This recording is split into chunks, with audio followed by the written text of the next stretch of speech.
To be frank, my major motion picture directing debut came about because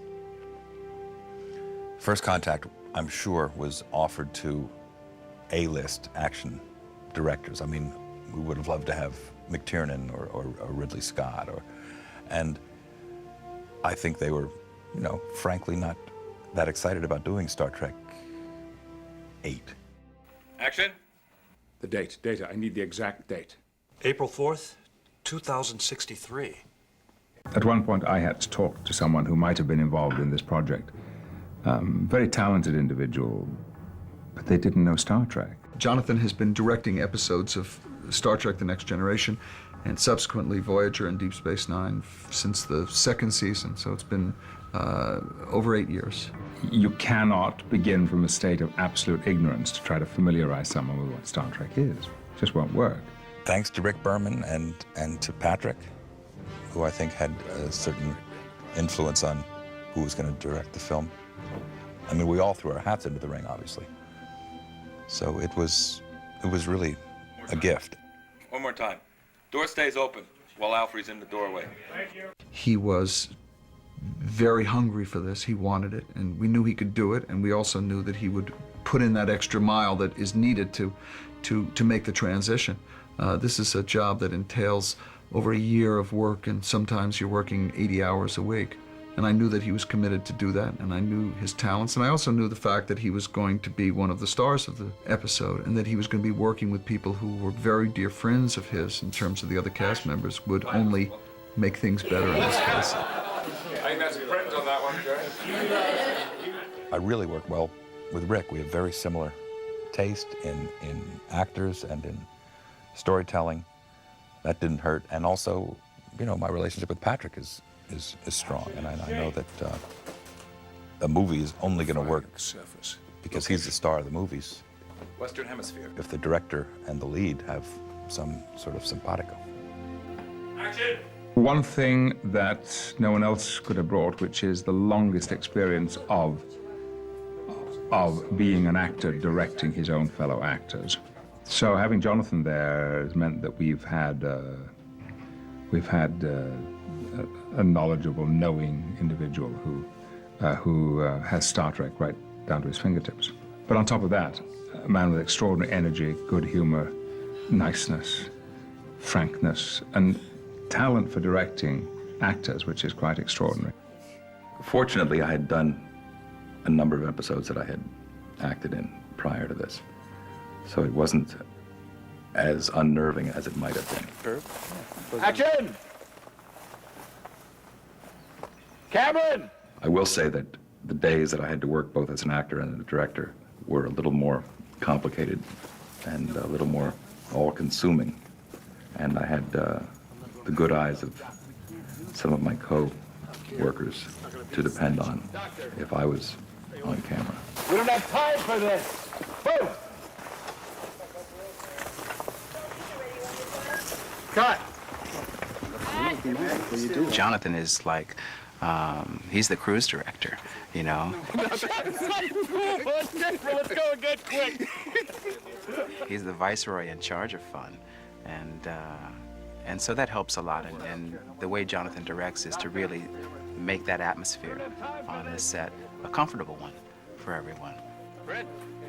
I mean, obviously, I was thrilled to have all the toys to play with and the budget and the schedule, you know, to shoot 4 pages a day instead of 8 pages a day, to have high-end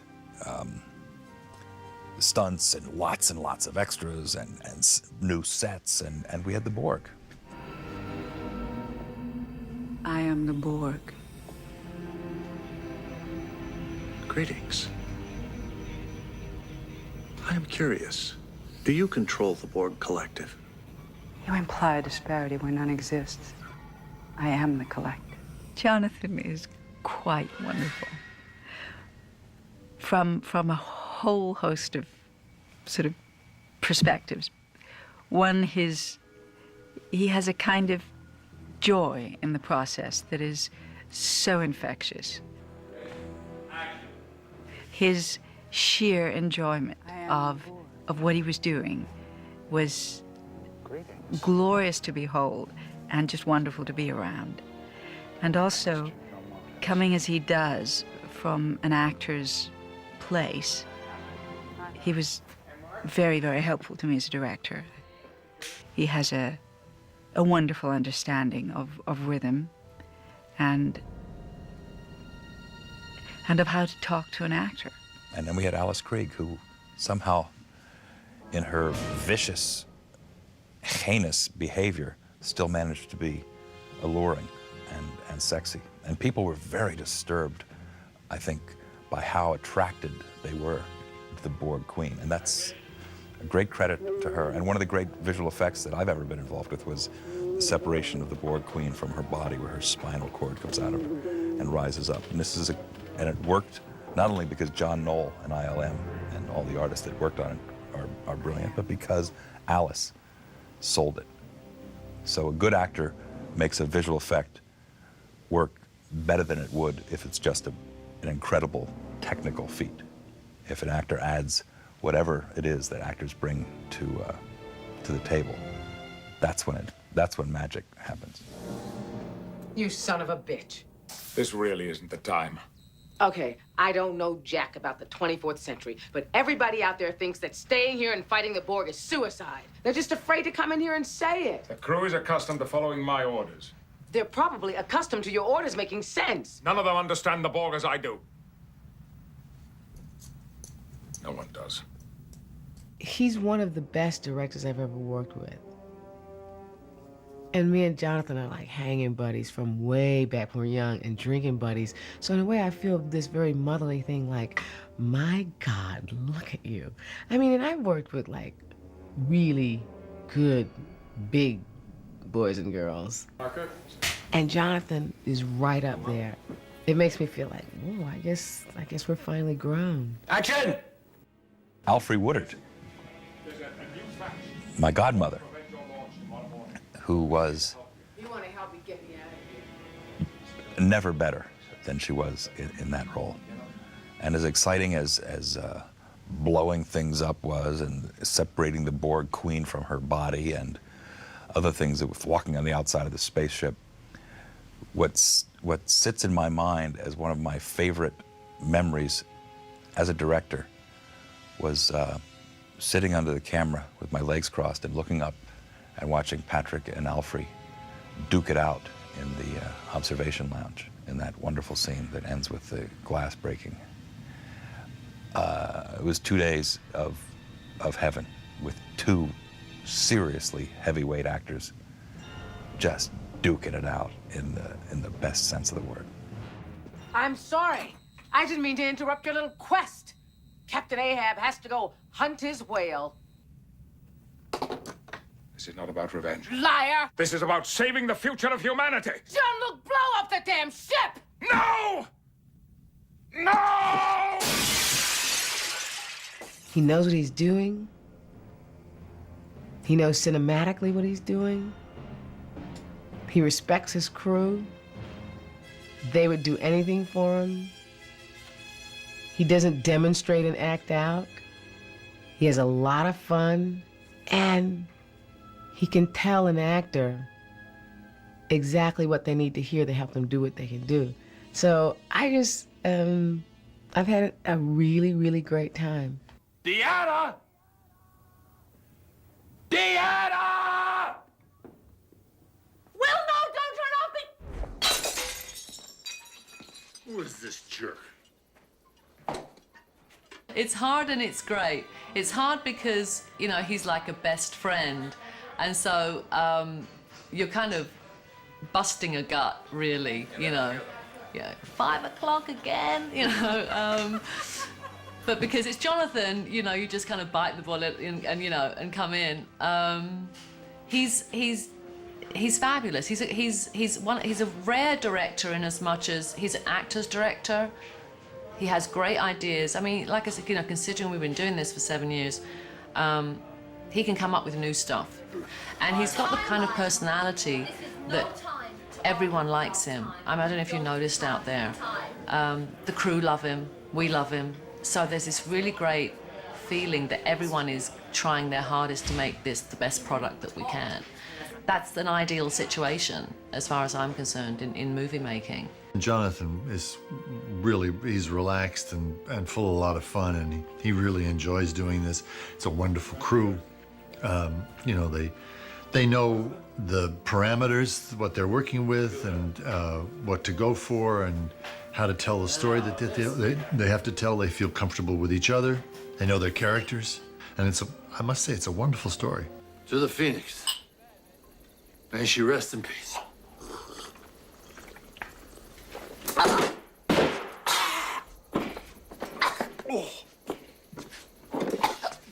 Okay, that wasn't so good.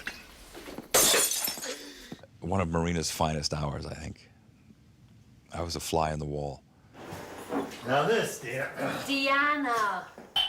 When we shot The Master, you could tell that the scene was going to last. There was not much need to sweeten it up, not much need to cover it, because it played. And, you know, one of the giveaways is when the crew laughs. They're all jaded. They've all been there before. They've seen stuff before. But when, you know, when you hear a little snicker out of a grip in a corner, you think, oh, something good just happened. Don't go criticizing my counseling technique. Sorry. The drunk scene just surprised the heck out of me, because I had tried to make Troy funny in the past. It really didn't work. I basically thought, this is how nuts I am, I basically thought that Troy had no comic timing, even though Marina did. And I know that sounds just wacky, but I honestly believed that.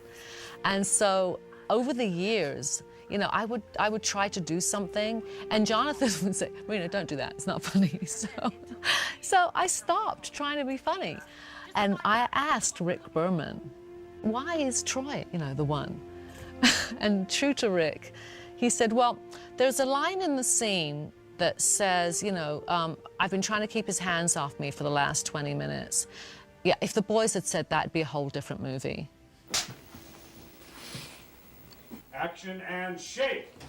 It's corny to say, but it's only corny because it's true. It was a delight to be back with the family again. It hasn't been that much of a reunion for the cast because we see each other all the time, but it's fun to have the characters hang around each other again. It's fun for, you know, Data to talk to Picard again, and for Data and Geordi to see one another. I believe I am feeling anxiety. It is an intriguing sensation.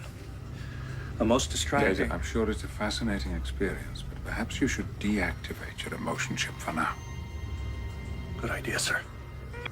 The bridge particularly is sort of like, we've always kind of related to it as a nightclub, you know, where all our friends come. It has been so much fun to be back. I must say, it just got better and better, and when we finally hit the bridge, it has been Pretty much out of control. And we're so comfortable in our spacesuits, as they say, and so comfortable with who we are and with each other that, you know, it's like nothing I've ever been involved with. Mr. Hawk, pursuit course. Engage. Cut! That's great. It gets really raucous on the bridge. It rarely gets to that point on any other set, but somehow the bridge feels like a stage. Our attitude about doing Star Trek is that it is essential that we have a good time while we're doing this. We always get the work done, but that was really a hallmark of all of the years on Next Generation, that we laughed so much every day.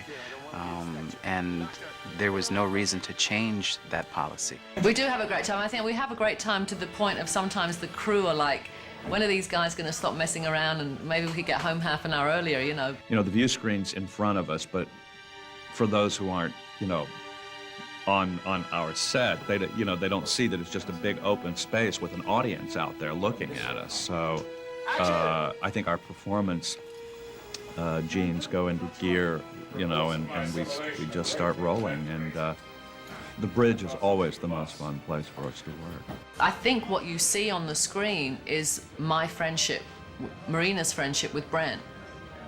I think that's what you see in a lot of the character relationships, is our own friendships as people, and they come through the characters. Riker and Picard are are very good friends, and that friendship and respect has been developed over the years. And it's inevitable that it's a bleed through from the relationship that Patrick and I have. And I think the writers have written to that. And the same thing is true of the relationship between Data and Picard. There's a respect that Picard has for Data that Patrick has for Brent, and vice versa. And the writers have written to those relationships very effectively, I think.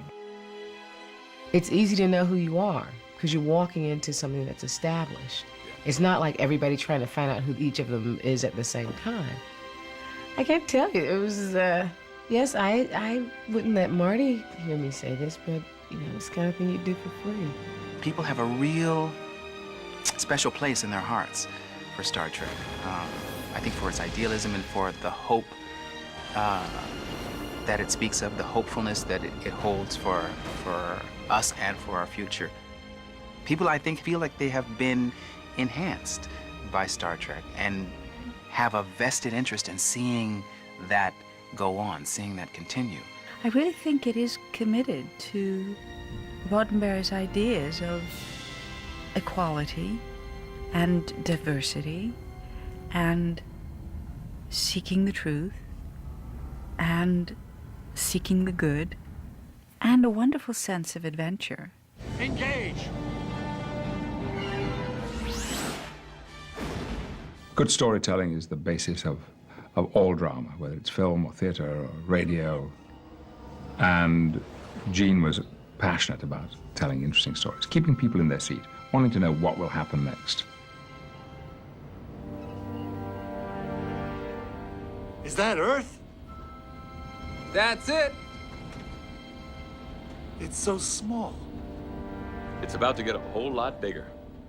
Then there is the fundamental optimism of the series which colors everything. The sense that our civilization will continue, will get better, and those best qualities of mankind will finally become dominant, and other civilizations will be influenced for their good by them.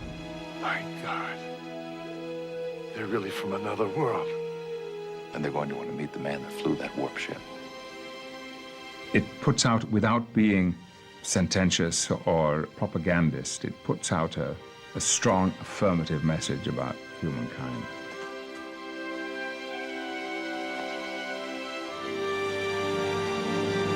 Star Trek is epic in scale. It's mythological. It's deeply serious and deeply entertaining, and has figures in it who are of larger-than-life stature. Live long and prosper. And there is also, in addition, something that is distinctively poetic as well about the whole Star Trek ethos.